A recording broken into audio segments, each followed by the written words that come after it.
ထွက်ပါတယ်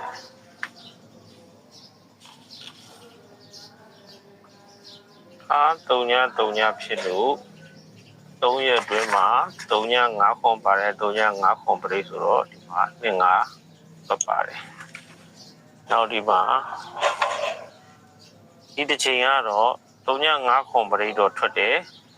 3ည5ခွန်မပါတော့ဘူးဒီရောက်မှ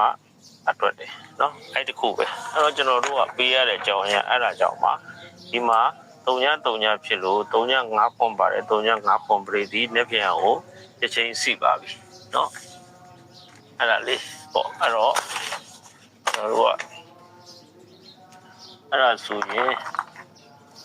ဘာဖြစ်ကုန်လို့ဆိုတော့3ည5 3ညခွန်5